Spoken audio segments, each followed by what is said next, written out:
This is the CHRILLCAST. I'm Chris. And I'm Will. And we have a guest today. You want to introduce yourself? Yeah, I'm Halo Canon. I run the Halo Canon YouTube channel where we talk about Halo lore. My name is Ian, and it's great to be here. And from here forth, we're going to be calling him HC by his request. Yep, because I am hip, yo. I know what's up in his house. So,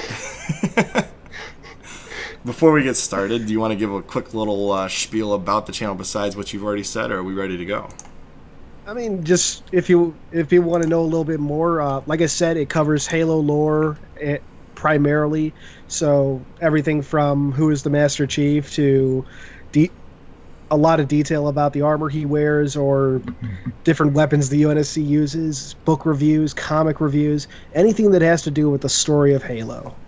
Oh man, now I almost want to ask you about the game theory video where he did the. Do you know what I'm talking about? Yes, I do. The Mjolnir's biggest flaw.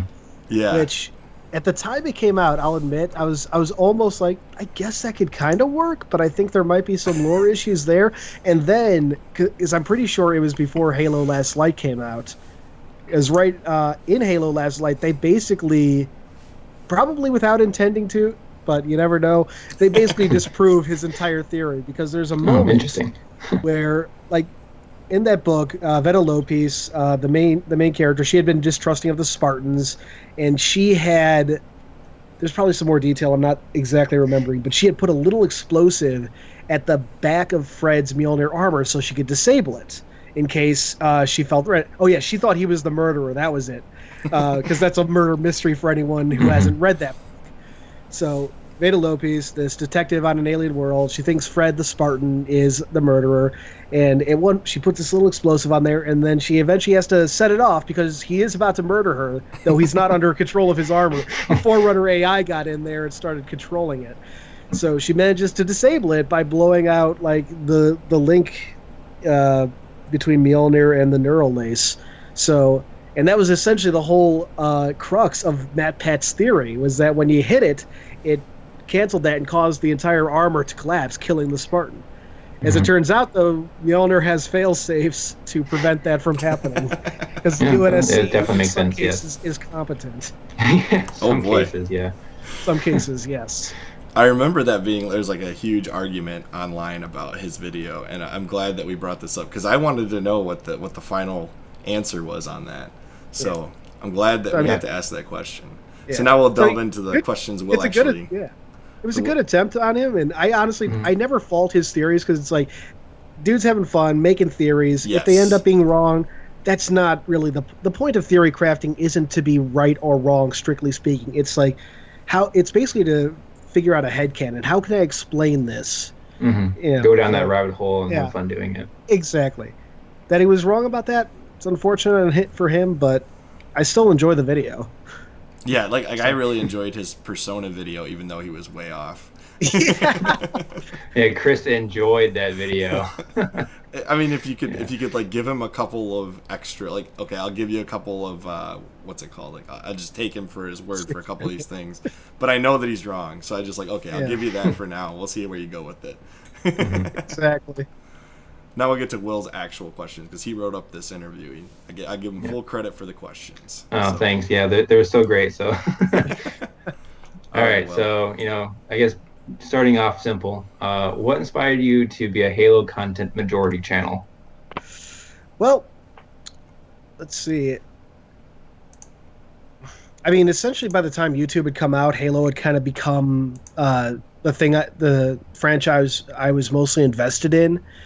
And I always loved, mainly because I got involved with Halo primarily through the books and the lore initially, because my house did not allow video games. Not for any of the ridiculous notions that people have, but because my parents were like, it's a distraction that you don't need. They also didn't let me watch TV very much. And you know what?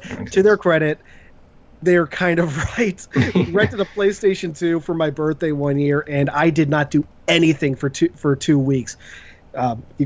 I don't know if that's still a thing you can do, but back then you could rent consoles from Blockbuster when that was still a thing. I don't think you can rent them there anymore. Stores, I think. Like if you live near a Pink Gorilla or something, they might let you.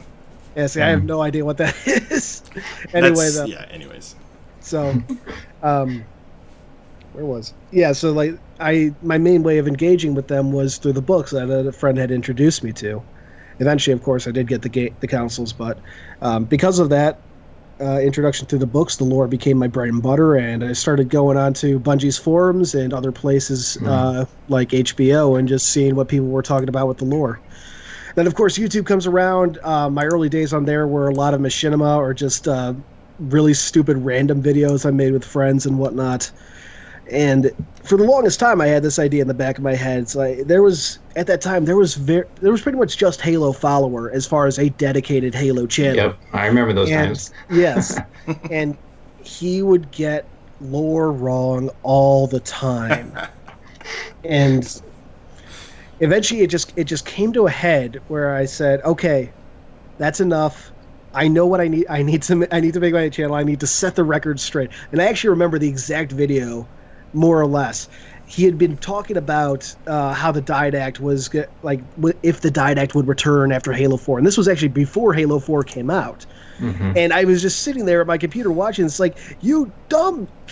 They said he was going to be in all the games going forward. Unfortunately, that plan didn't pan out. But at the time, we had known that Halo 4, that Didact was supposed to appear in all the games going forward, or is like he was in the Reclaimer trilogy going forward. So I'm like, okay, that's it. I'm making my own channel, and that's the rest is history. After that, that's awesome. Back when you were Halo 4 follower, you're just like, I can do this better. Yeah. It's like, pretty much that was pretty much it. Very cool. So with that being said, what is your favorite content on your channel to create? Probably like the deeper lore dives or theory craft stuff. Like, I think some of my favorite videos have just been ones that are very basic. These ideas that to me seem very simple, but when you dig into them, maybe aren't. Like the recent one just last year, I think it was last year or the year before. I can't remember now. It was called The Curious Case of Will 043, and the idea was basically talking about how the Believe campaign is canon, but if it's canon, how could a Spartan be there? Was he entirely made up, or was it, as I proposed in the video, was this other Spartan 2, Will 043, actually pretending to be Master Chief at Oni's directive at the time or something? And it's kind of like the whole map pad thing we were talking about. It's just these fun ideas that they might end up being wrong, but it's fun to craft it, to talk about all these possibilities.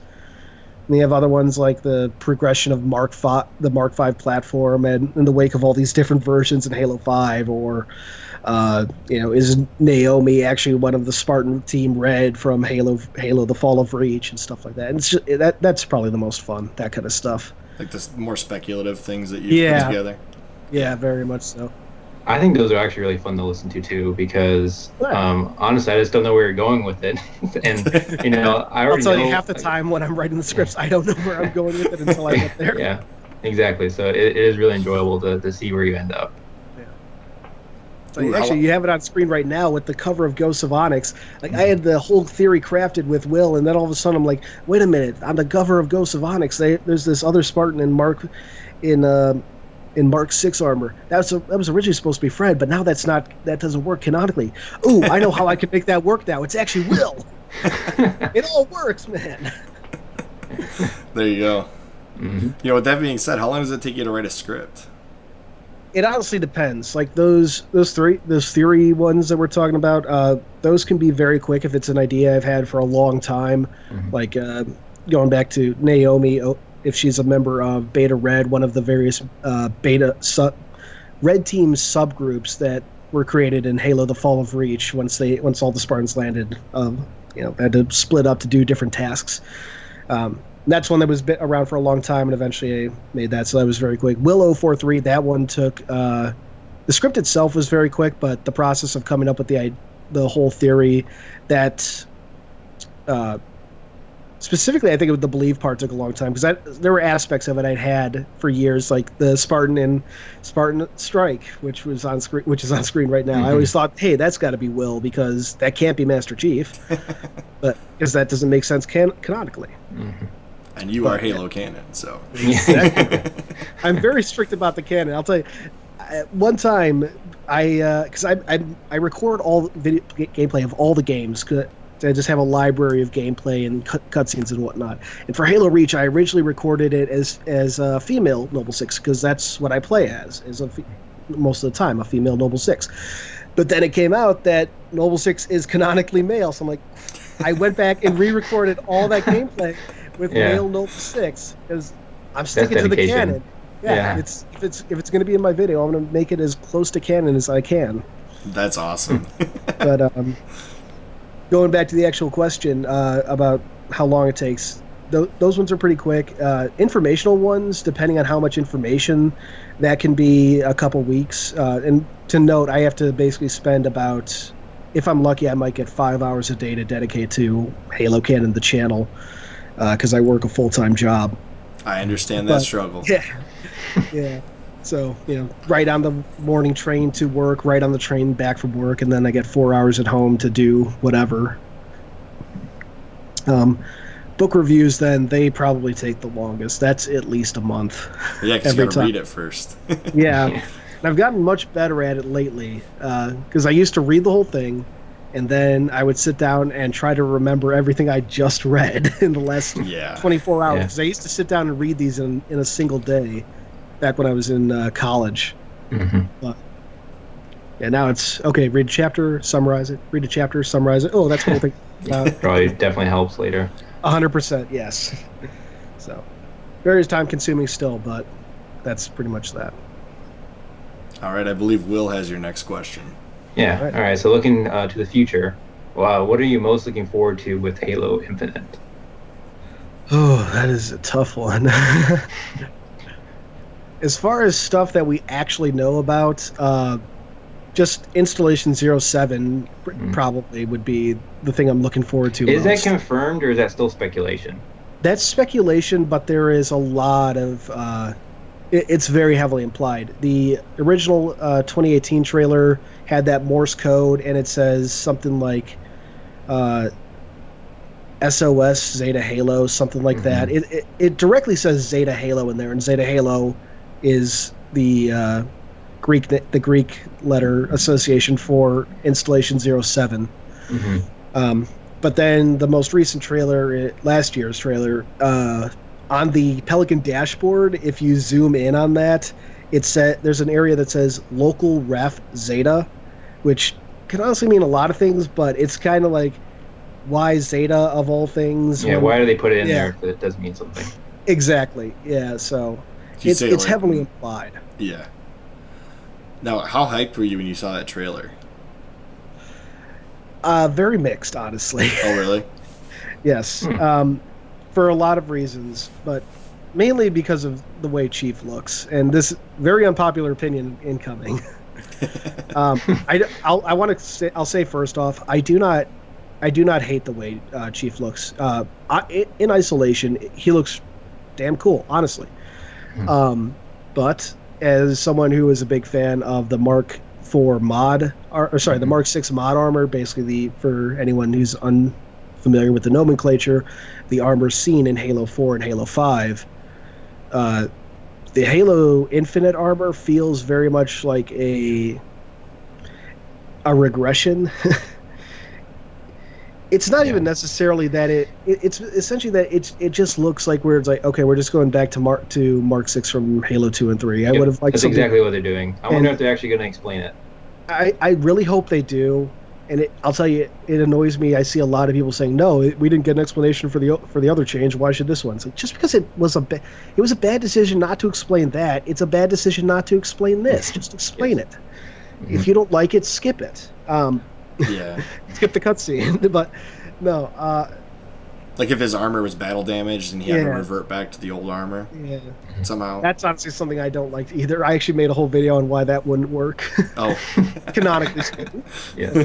But no, the other thing is, the thing that really got me, I think, though, is not necessarily the design, just the constant. We're taking inspiration from all the different looks of Chief. It's like, no, you basically made the package armor, which is a direct inspiration from the Halo 2 and 3 Mark 6, and just own up to that. Don't try and tell me that there's any semblance of Halo 4 and 5 in there. Oh, it does in profile. I don't care about the profile. No one's going to look at that armor and think, oh, there's a bit of Halo 4 or Halo 5. Not unless you get down into the nitty-gritty details. Like, people that say, oh, but look, it's got the 4 screws on the mouthpiece. I'm sorry. No, yes. That is not a detail. But anyway, I try not to focus on that too much. I did make a Twitter post about it just because I had to get it off my chest. It's like, this is one thing that bothers me, but now that I've gotten it out, I don't really care as much anymore. And honestly, I'm looking forward because they reverted back with Chief. I'm curious what all the Covenant are going to look like. Are they reverting all of them back too? That'll be very interesting. Incidentally, that reminds me, there is actually an elite armor in Halo Wars 2, which of course everyone knows went back to, quote unquote, went back to the classic art style. That's a whole different discussion about how I feel about that stuff. That terminology I should specify, because I don't really feel there's ever been a single Halo art style, and art styles it's changed every game. It's like art direction is a more proper term. But anyway, there is an armor in there in the scene when Jerome is going into the assault carrier to take out to basically put Isabel in. There's an elite armor design that looks just like a quote unquote more classic version of the Storm armor. It's kind of got the same helmet design, but with the classic body armor. So I don't know if they're going to bring back the proper ranks or not, or if they're going to try and redesign it to look more streamlined, more simple, I guess. Yeah, I kind of hope they do, because they've just turned them into brutes at this point. I strongly disagree with that. I actually really like the biology, but the armor is very much over-designed, as are a lot of things that 343 did. And I get why they did it, but yeah. I don't. Did you get the answer to your question, Will? I don't remember if we got through. Okay. Yeah, he's most looking forward to Zeta Halo. So, speaking of the armor, potentially what are you most nervous about with Halo Infinite? That we will return to the status quo of Halo 1 through 3. That essentially somehow we're going to cure Cortana of being evil, and she's going to become the voice in your head again. That's what I'm concerned about most. And a big reason I'm concerned about that is because a lot of people want that. And it's like, we had such a good send-off with Halo 4. Halo 5 damn nearly wrecked that. But there's some canon hoops I can jump through to kind of make that work without completely destroying the end of Halo 4. But if Cortana comes back, if she's quote unquote cured, that would be the nail in the coffin. And then it's like, what was the point of Halo 4? That's where I'm at with Halo 4 too. Yeah. Like, what was the point if she's not gone? Like, I'd be okay with them finishing the Cortana storyline quickly, but she doesn't have to come back. Yeah. Yeah, I don't know. I was very confused by the entire story in Halo 5. Just at the very beginning, when they kill off Julman Nama, it's like, you build this guy up and you kill him in a cutscene. I know everyone has the same complaints, but I'm probably the only one without that complaint, or with a very different version of that complaint. I've always felt they never did enough with him to warrant me being upset about his death there. Or like, I'm upset about it not because it was like, well, I guess he's gone. That's whatever. You didn't do anything with him initially, so yeah. Yeah, well, he had a bigger part to play in Spartan Ops. Yeah, even then it felt disconnected. Yeah. Even then, the cutscenes and gameplay felt so disconnected to me that I never latched on to Jewel. And I read the books before Halo 4 came out, and they did him dirty there too. Like, he's in the first 2 books of the Kilo 5 trilogy, Halo Glasslands and Halo the Thursday War, and then Halo Immortal Dictata comes around, and they completely cut him out. And I was like, I was looking forward to more of this guy. Where is he? And then he's not in the Halo 4 campaign. He's in Spartan Ops a bit, but he barely does. I don't know. He wasn't all that interesting, I felt. They didn't dive enough into him for me to find him interesting in that particular incarnation. If you get a chance, we have a friend that did a whole video on what his feelings on Halo 5 were, and how he would have done that plot slightly differently. I kind of by the end of it kind of agreed with him. I'll show you how you can find his video, because I think you might find it interesting. Maybe. Yeah, sounds like. Now he disclaimer in the beginning. He's like, I've never played this game, but I've watched the campaign, so he knows the whole campaign. But yeah. He calls it How to Fix Halo 5. I'm gonna plug Nerd Talk today. He's one of our friends, so. But he did this 20-minute video on how he would have done Halo 5 differently to kind of make the Halo 4 thing work. He's all about kind of canon like you are, like trying to make things work. But yeah, he had quite a few disagreements. Like, look, he's like, I'm about to talk about Halo 5. Oh, down the hatch. I can't say I blame him. Anyway, I'll send you a link in either Skype or Twitter later. I found it and just opened it up very briefly, so it's in my watch history. So either check that out tomorrow or check that out before I go to bed. Sounds good. All right, I think Will has your next question. Yes, he does. Yeah. Yep. All right. So, pretty generic question, but I'm very interested to hear what you're going to say. What is your favorite and least favorite Halo game? Favorite is easily Halo 3 ODST. Yes, okay. I love it. It is the best combination of story, gameplay, characters, writing. Just the campaign is about as good a Halo campaign as I think we've ever gotten. It's a lot of fun to play. I love the characters. I love replaying it. And then I love firefighting there. Best firefight. Least favorite's probably more difficult. Now I'll preface this by saying there's no Halo game that I actually hate. But I think my least favorite in that, the one that I find the least interesting, or least the one I want to go back to the least, probably Halo Spartan Assault. It's because it's not terrible, and there's an interesting story there, but the gameplay I don't know if there's a better way to put this, but it felt very dry. It's not very engaging. It's really hard to put my finger on exactly why that is for me. But, yeah. Now, if you could only pick the numbered Halo games, which would be... Universe is going to follow that up. There you go. So when you say numbered Halo games, does that cut out Halo 3 ODST as well? I just want to... So, No. ODST counts. That can still be your favorite. He's talking about the FPS games. Yes, okay, there we go. Shooter games. Sorry. No, that's fine. So in that case... this is going to sound funny. Now, you can pick the best version of each one. Like, if you want to pick... like, it doesn't have to be specifically the original version of any of these games. Yeah. It's hard for me to pick, but it might be either Halo 3 or Halo 4, which will probably sound funny coming from me. But like, I love Halo 4's story, but I recognize a lot of flaws with the level design and gameplay. Though in recent years, I've found the multiplayer a lot more fun to play. Is just like a casual experience. It's not what I'd want from a core Halo game, but if it were a spin-off or just in certain modes, it's fun calling in weapons now and then. And then Halo 3, it's got the campaign's a lot of fun, the game's a lot of fun, but the story has some plot holes that have opened up for me in recent years. And then I remember about it having as much fun with it as I remember being frustrated with it back in the day. I think Will has a similar memory. Yeah. Oh, so the multiplayer for sure.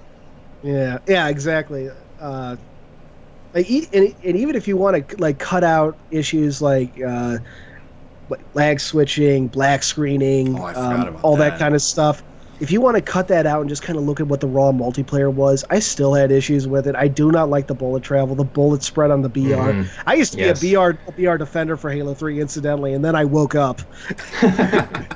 I wish I could delete those posts from BNet. No, not really, but yeah, it especially going back now with MCC, it's probably the game I play the least, just because the bullet spread on the BR is unbearable.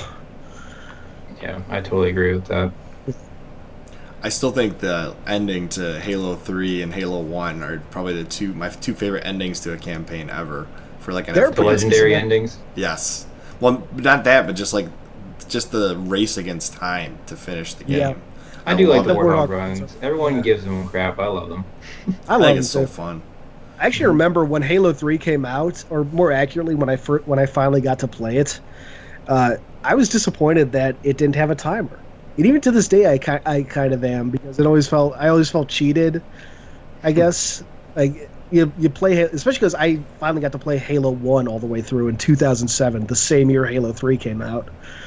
But like after just doing that and then going in and doing the Halo 3 Warthog, where I'm like, where's the timer? Come on, man. Yeah.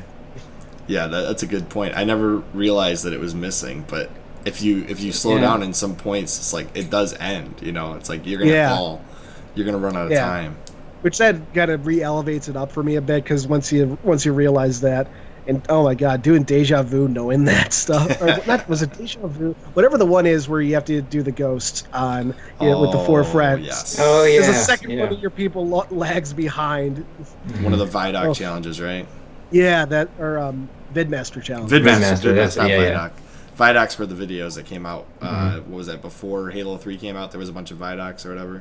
Yeah, Halo 3 that's and what it Halo was. 3 supposed to have them, and it's still a moniker used for for Destiny. So Yeah, I did see that. It's like, what? it actually reminds me. I don't remember when this was, but I remember the first time talking about Vidocs with people, and somebody called it a Vidoc, and like, what?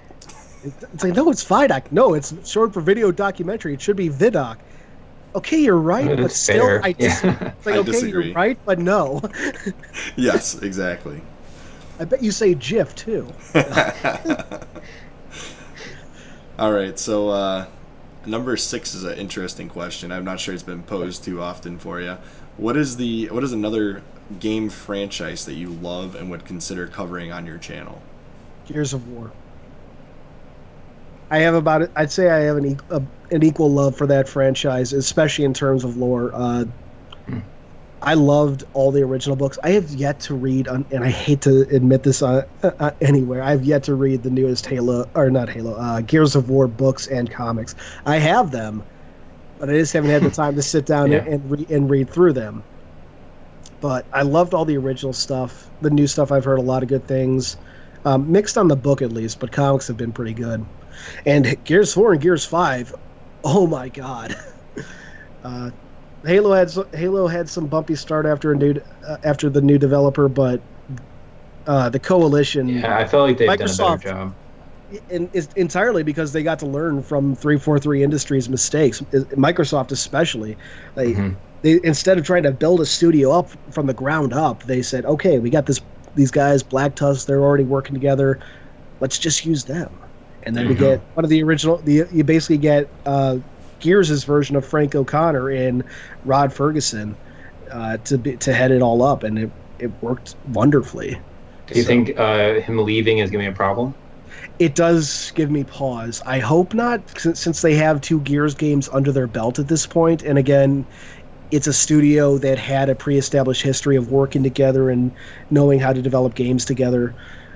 So I'm cautiously optimistic, I would say. Yeah, I am too. I'm hoping the gears are turning. No pun intended. Yeah. Which is your favorite Gears of War game? That's tough. Judgment, clearly. Oh yeah, obviously. There you go. I mean, besides Judgment, we can't. That one's just too good. We have to knock it out. Go back to the previous question, but for Gears of War, I think for best one, I think it, at least in terms of campaign right now, I would say it's a tie between Gears 5 and Gears 4. They're just they really raised the bar as far as storytelling in the Gears of War games. But as an overall package, I think Gears 3 is still my favorite. It's a solid campaign, very well written in my opinion. It tugged at my heartstrings, and the gameplay was a lot of fun. It took a lot of what I loved in Gears 2, refined it, made it a lot better, and Horde 2.0 is just so much fun. Oh, and Beast Mode, of course. I love Beast Mode. Why isn't that back? I need it. I remember when they launched, Horde came out on Gears 2, right? That was the first one. I remember my brother and I spending hours and hours playing the original Horde on Gears 2. Because Gears 2, we spent so many hours playing, my brother and I. I'll never forget like Gears 2 because the campaign was something special.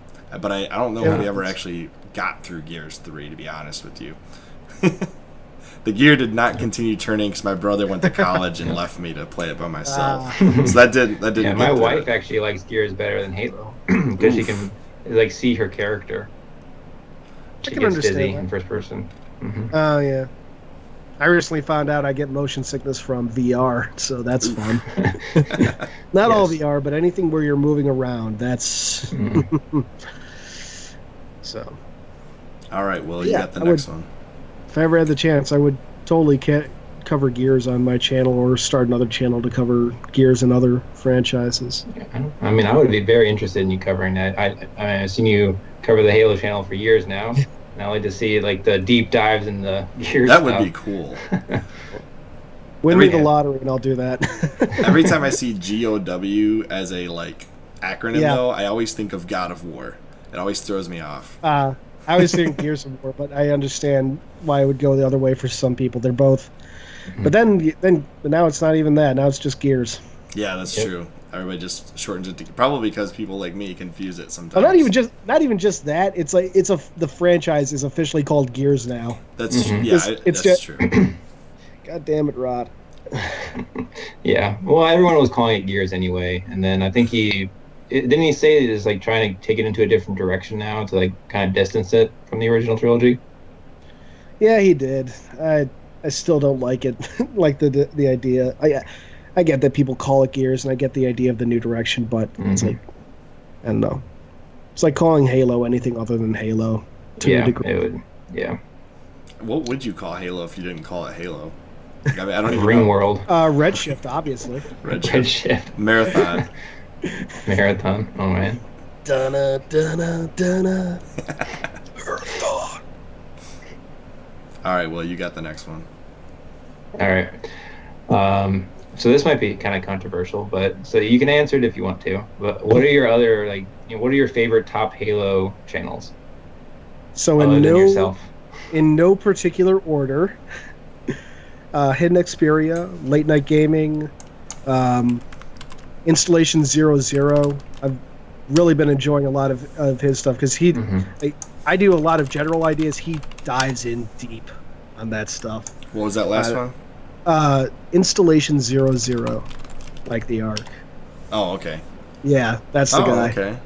Yeah. We actually did a collab a little while back. Yeah, I actually watched it recently. Yeah, that was a lot of fun. The dude's fantastic. Let me think though. What else? Obviously the CHRILLCAST, right? Yeah, obviously. Yeah. Though he isn't Halo exclusive, I do enjoy Eckhart's Ladder for both his Halo and non-Halo content. I'm sure there are others, but I hope not to offend anybody, but I'm drawing a blank on. What's funny is I found all these channels through your channel. Oh, thank you. Yeah. But yeah, like at the very least, those four are ones that I absolutely watch and enjoy on the regular. Now, before coming on here, did you watch any videos we've done in the past? Unfortunately, not. It's been a very busy week this week, but I want to go back and watch some of your stuff. Or more actually, like I meant like when we first started talking on Twitter, I did manage to open up a link and catch like 5 minutes of a video. I don't remember what though, because that was like it was 2 months ago. It's probably the Adam Korlick interview. That's the one I sent you. It may have been, but I do want to go back and actually. I wish I'd done it beforehand so I could do some research at the very least. But don't watch our Halo ranking video, okay? Nope, that's now that I know it exists, that's the one I'm going to watch. And if I disagree even a little bit, I'm going to blast you in the next monthly update. I guess. No, hey, you know what? We'll get more subscribers from you telling people how bad we are than we've ever gotten from us having other people say positive things. There's no such thing as bad press. There you go. Press. Yeah, in that video, I happened to mention that Halo 3 is my favorite, so... I don't remember what I ranked as my favorite because it changes probably on a daily basis. It was 2. It was Halo 2, Will. Oh, Halo 2 is amazing, so I'll stand by that.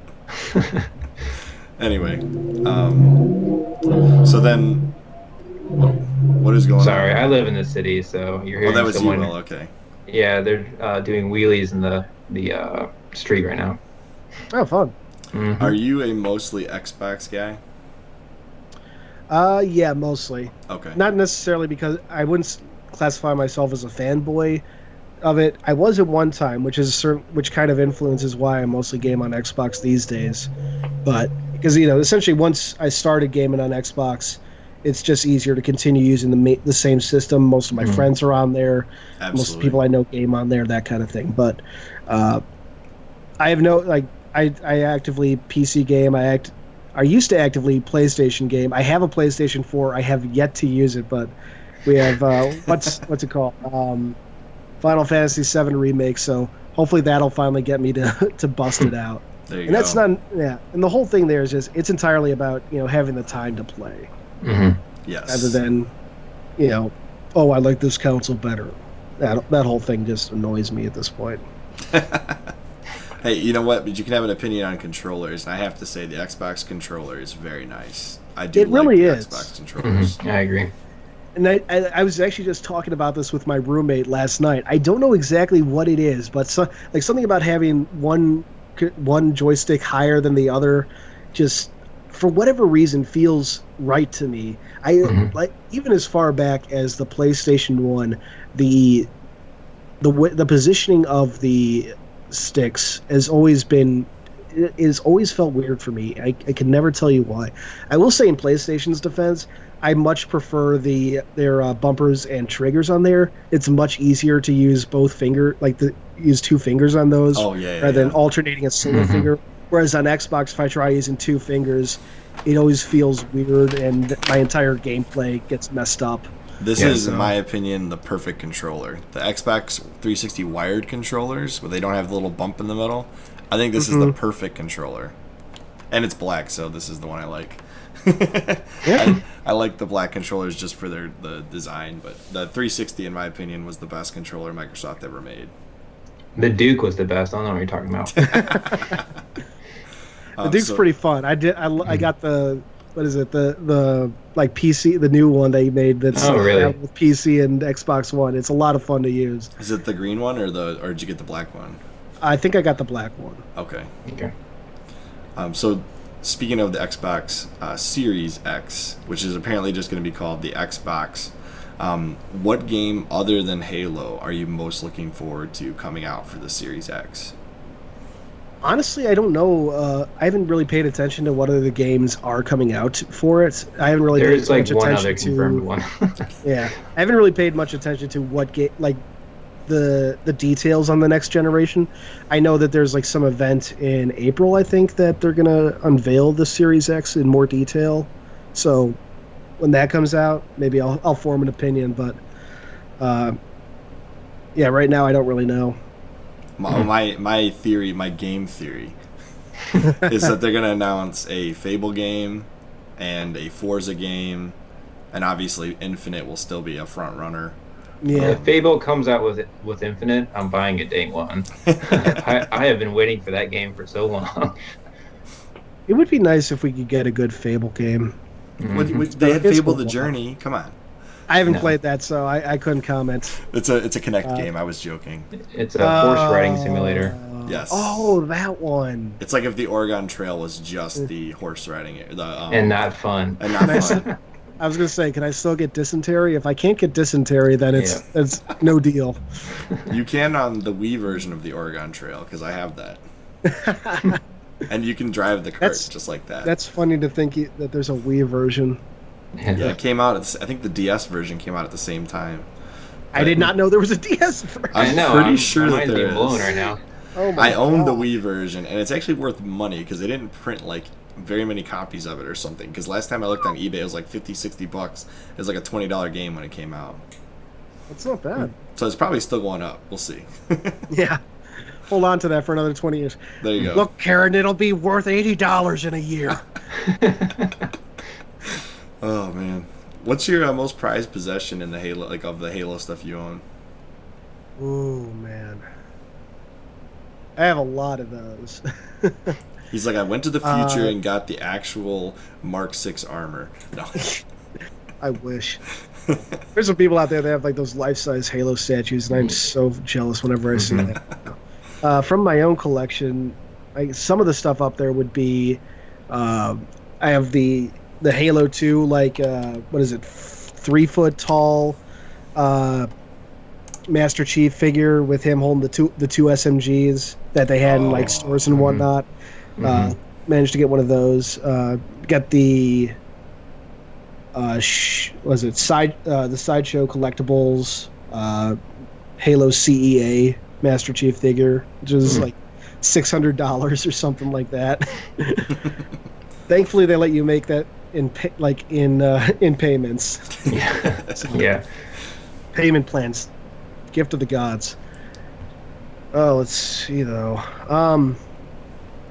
I do have this like bag of swag, you could almost say, that 343 gave out to like news organizations and content creators for Halo 5. That's pretty freaking awesome. It's like did you unbox looks like that on your channel? Yeah, yeah, that was back in 2015. I think I've seen this Halo 5. I'll just unbox it. I'm sure it'll come up. Probably. Is that it? LCE? The second one. Mystery. Oh, this one. Okay. Yeah, because at the time I didn't know what it was. Like I'd seen that day a bunch of people getting these, and I purposely avoided like looking at what they were. Oh. Because I was like, I want to be genuinely surprised because I know I'm getting one. Oh, Gears of War. There it is. Yeah. Yeah. Back when that shirt fit. I still have it, but I can't wear it. But there's that. I have a signed copy of Halo 4 with like a bunch of the studio people. I got that back when I was a moderator for the Waypoint forums, so that was pretty cool. Oh, you got to do that for a while? Oh yeah, for a couple years I want to say, and then I think I had to give it up right about the time Halo Canon started, just because there's not enough time to do anything. Oh yeah, there's the bag right there. That thing is so cool. Oh yeah, that looks really neat. So one of them packed full, right? Yeah, it was then, and it's even more packed now. I have to use it for storage. There you go. But one new thing that I absolutely love, my sister just got this for me for Christmas, and it's a Halo 3 backpack from back in 2007. She somehow so cool. Yeah, she somehow found this thing, this ancient relic of collectibles, and bought it and got it for me. I'm like, oh my god, what? So damn cool. So I'll never use it, but it's awesome to just have. Did you go to the Halo? What was that thing Billy went to? The Halo? What's it? Discovery Outpost. Yeah, did you go to that? Yeah, I went to the one. I got invited down to the one in Orlando actually, so that was nice. And then I attended the one here in Chicago, since that's basically an hour away. Orlando was about as choppy as... Oh, God, I forgot I had blonde hair back then. Orlando was choppy, but I honestly had a lot of fun. Chicago, they had absolutely nailed the process by then. I don't remember which one. Because you went before they opened it to the public, right? Yeah, so that was the only reason I got to experience everything, was because of that. Because the actual day of, I only got to be there for Friday. I got to do 2 attractions, if memory serves. I know I did a video about it that goes into more detail, but it was like we got to do the Ring Experience and Covenant Escape on the actual first day of Outpost, and it was an hour-and-a-half wait for both of those. And I was on the lucky end, because people were waiting 3+ hours in some cases. So you would say a lot of the complaints were probably justified, but you actually got to experience most of it. Yeah, the complaints were absolutely justified. Maybe the delivery was harsher than it should be, but I can't necessarily blame people for being upset. It's like, hey, I paid $100 or $300, however much it was to do this, and I can't do half the things I want to do, or I paid this money, I'm only here for today, and I'm waiting in a line the entire time. So, absolutely justified, and credit to 343, and I think it was Hirschfield or Hirschend, who actually put the event together in partnership with 343. They took that feedback and made the event better, and absolutely by Chicago, things were a lot smoother. Like lines, I think the longest line I waited in was an hour. And to some degree, there's only so much you can do about that kind of thing. Mm-hmm. But especially by Anaheim, the final one, things were just running like clockwork. Well, there are some things that they never quite nailed down, like the app never got properly fixed. There was supposed to be like a lot of the events you could do things and it would get you points on the app, and at least one of the events, I think it was the laser tag, they never got that fully working when it was actually on the show floor. Yeah. Like I think it worked for Orlando for the first day, and that was it. And like there was originally supposed to be a tie-in, like the app was supposed to let you sign it with your Xbox Live account. I think they were gonna like do some kind of like achievement or something. I don't remember. Kind of like Fireteam Raven. Yeah, but they actually had to cut all that entire section out because it just would not work. Yeah, man, it sucks. It really does. It really does. So hopefully whenever Outpost comes back, which at this point looks like it'll be next year. For Infinite, probably. Well, no, because Infinite comes out this year, and they confirmed, I think it was Friday. Not coming this year. Yeah, it was on Friday. Okay. John Friend, one with the market or the division that handles like Outpost and toys and stuff. Consumer products, that's it. The consumer products team confirmed that Outpost would not be happening this year. They just have too much going on with Infinite. So, which is understandable. Yeah, sad, understandable though, and hopefully the extra time gives them the time they need to nail out those final kinks. Figure out, streamline the events that they need. Figure out. I know, like they invited people to host their own panels, which I was very lucky to be able to do in Chicago, but a lot of people had issues with that. I was working with some people to try and get the same kind of panel I hosted in Chicago, hosted in Philly by another group, and that unfortunately got canceled. So, again, I think they were like notified like day of or like right before. So, all these people going in with this expectation, and then all of a sudden, yeah, sorry, you're not doing this. So, oh yeah, and of course there were also media badges which I didn't know about, so I ended up paying all this money. Oh, woe is me. I had to pay money, guys. Halo Canon. Oh, unacceptable. No. Unacceptable. I thought you wrote all this stuff. Yeah, aren't you like consulted for scripts and stuff? Yeah. If they ever asked you to help write scripting for Halo, would you accept that job? If they ever asked me to help script something in Halo, I would be very worried. Yeah. I would be very worried about the quality of the story they were trying to tell. If they ever wanted me to give feedback on an existing story, I would absolutely say yes in a heartbeat. Like as a consultant. Yeah. We're going to bring in Halo Canon to help with the Halo Canon. Yeah. Yes. Like, let me review that guidebook before it comes out. They've done that with Stephen Loftus, a.k.a. Scale Master. If you've never heard of him, or if your audience hasn't heard of him, he has done these amazing stuff that... Oh, he's not on YouTube. He's not? Okay. No, but he does this amazing thing where it's like the scale of objects in the Halo universe. Oh.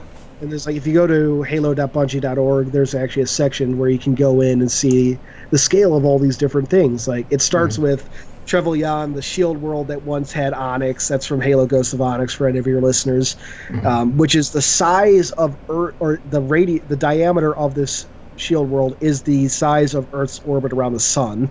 Oh, wow. And it starts up there and then goes all the way down to, the size of the grunts next to the elites and Spartans and the size of guns and stuff. So you can see this accurate scale get a real sense of scale for things in the universe.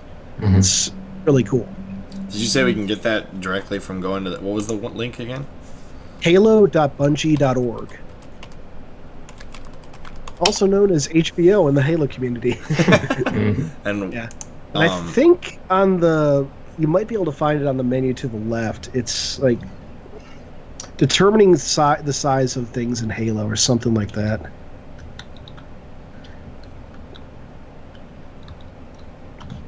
Let's see. It's been a long time. Is it under links? It might be that they're. I love HBO, but their website is stuck in 1998. It's somewhere on here. I usually just Google it, or at this point, I think I have it saved permanently as a bookmark. Yeah, size doesn't come up as one. Yeah. You try scale. Scale, that might be it. Yeah. Nope. You're lying to us, Halo Canon. I'll try Googling size of things in the Halo universe. That'll usually get you to it.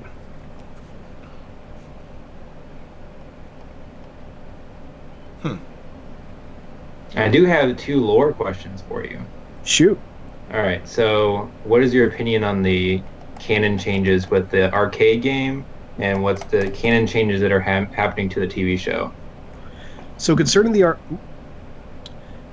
arcade game, I wish that So to be specific for you and for your audience, a lot of the changes, there are very few actual strict changes. Most of it has to do with like the one that really comes to mind is Master Chief fighting off a Flood pure form, which obviously never happens in Halo CE. It's like, I wish that didn't have to happen, but it is a pretty cool moment when you're fighting off all these hordes of Flood and he comes in and rescues you for 2 seconds. In full slow-mo, of course, being a badass. Yes. A lot of the other stuff, like exactly how certain battles play out, is for the sake of gameplay. And ultimately, it comes down to, in those cases, I lament that those changes need to be made. But if you're going to if you're going to represent that in a game, it has to be changed from the way it's described in the books. This just kind of gets into, I see all the time people talking about how they'd love, this book or that book or something adapted into a Halo game, established story. And generally, besides the fact I just don't like the idea of readapting something that already exists in a multimedia franchise like Halo, where everything is canon with itself. It's like people want this because they have these memories of these moments, but it's those moments aren't going to exist in the adaptation of that game. A good example of this in Fireteam Raven is the battle for Alpha Base, the human stronghold on Alpha Halo. And there's no Lieutenant McKay, who is my favorite character from the book that battle comes from, the novelization of Halo CE. You don't see, there are a lot of moments, the way it plays out, it's a lot more tactical in the books. UNSC setting traps, whereas in the game it's just you shooting until, not even until you run out of weapons, until you switch weapons, because everyone's got an infinite supply of ammo. Or when you pick up the rocket launchers, apparently they have bottomless clip-on, which is a lot of fun for a game. Yes. Again, but it's not an accurate representation. So I did really enjoy Fireteam Raven. That was a fun. Yeah, it was a lot of fun. As for the TV show, I'm really trying to keep myself restrained on talking about that. If it's going to be, like, there's 2 directions this can take. Either it's going to be its own dedicated canon, not canon to the games, in which case I'm not going to be all that excited for it, because one thing I've always loved about Halo is that everything is canon. Everything is part of the same story. I don't dislike things like the Marvel Cinematic Universe or the first 5 seasons of Game of Thrones when they are since they're adaptations and there's all these changes and then they're not canon to their source material. That's fine. I always loved that Halo was one of those universes where everything is canon to itself. So having something that isn't doesn't appeal. I guess it's an anti-appeal, if that makes sense. It's like it kind of drives me away from an interest in that. But then if it is canon to everything else, Lucy's got a lot of splaining to do. Yes. I'm very curious. Yeah, right now I'm very curious about why Miranda Keyes is a doctor all of a sudden, when that would kind of seem antithetical to everything we know about her in the established Halo lore, where she's the daughter of Dr. Catherine Halsey, the head of the Spartan 2 program, and because Halsey always focused on the program, she kind of neglected her daughter, and so thus Miranda was more attached to her father, Jacob Keyes. So it's going to be interesting to see how that plays out. And then I'm also curious why they felt the need to, they made some major casting changes that they made I'm some not really major casting understanding. choices. Yeah, it's they cast it. I can't remember the actor's name off the top of my head, but the man they cast as Jacob Keyes. Doesn't look essentially, like him at all. Yeah, essentially, if race bending was always going to be in the cards, and I hope race bending doesn't sound racist, because the last thing I want to be is racist. But if race bending was always in the cards, I don't understand why the Spartans that are going to be with John 117 with Master Chief, why they aren't the members of Blue Team. Like, all of this, yeah.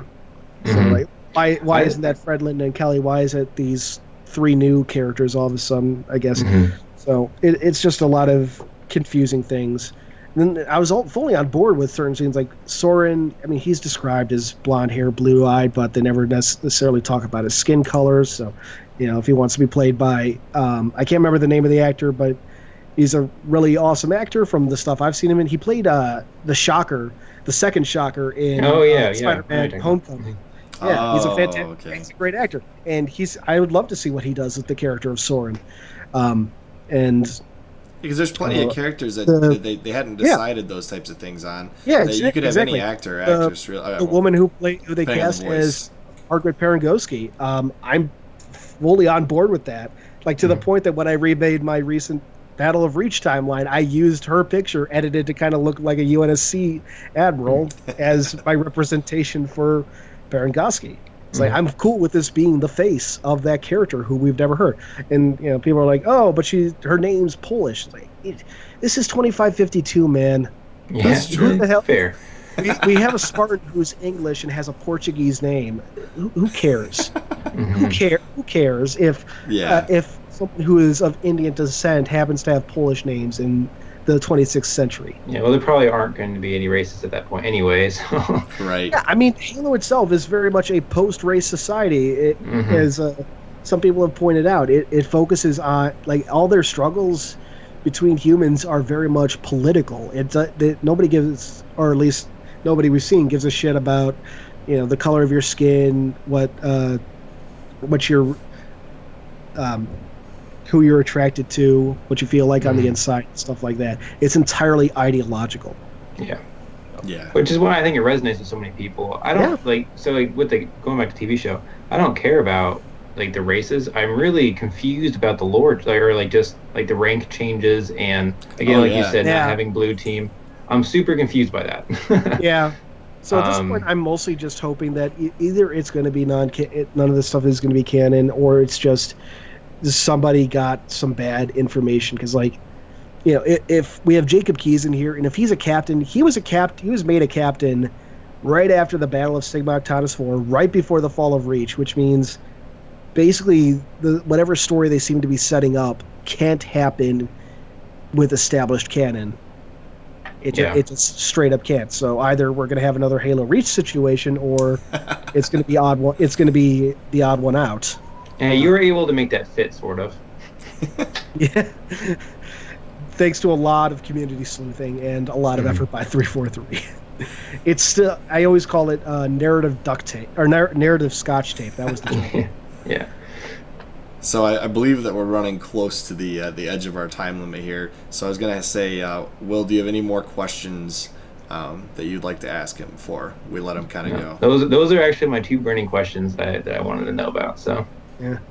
Mm-hmm. Do you have any questions for us before we thank you for being on here? I have never been good at thinking of questions for people, so unfortunately, no.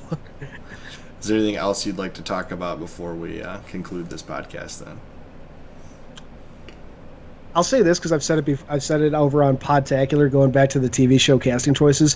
Why does he have to be Jacob Keyes? Why can't he be a new character? We can have all these new characters. I'd love to see new characters, or characters that haven't been shown before. Dude, I would love to see him play Admiral Danforth. I think it was. He's another, somewhat obscure character that, or Admiral Whitcomb. Admiral Whitcomb, the guy who tricked who basically created the Nova bomb that a planet cracked. There's a lot of different ways that could then you could work it out. I don't know. Because you could I expand. think the originally canon. they weren't planning on having Master Chief in it, right? And then A lot of people hoped they wouldn't. I mean, going back to 2013, the original plan was for something that would tie into Halo 5, and then once Halo 5 came out, it was like, okay, well, it'll be set after Halo 5 or whatever. mhm. And yeah, like I wish they didn't rely on established characters all that much, or far fewer established characters in general. Like, yeah, I honestly wish the Master Chief wasn't in there, at least not as much as he's going to be. Like, make him he shows up for 2 episodes or something. They could expand it like they could expand the whole canon like they did with ODST. Just have like a separate side story. That's exactly what I'd hoped, and then you'd have like Spartans are best used sparingly, I think, and that for live action specifically. I thought it was great what they did with Halo Wars with what limited knowledge Ensemble Studios had. Yeah, like because you'd play all these levels with just the UNSC infantry, and then when the Spartans do show up, it's like, oh, it's this great moment. And if they been there that entire time, it wouldn't have been as impactful. Right. Anyway, well, it's been a pleasure talking to you finally. Thank you. I've had a lot of fun tonight. After watching your channel for so long. It's it is slightly surreal. Like you're, talking, but you're not talking about like a Halo story right now. It's just a casual conversation, man. Yeah, it's weird. And those are my favorite kind of conversations. Like that was one of my favorite things about Outpost was. It's kind of weird too. A lot of people would just recognize me by voice since I don't do a lot of face cam videos. So it's like, wait a minute, are you Halo Canon? Is my voice that distinct?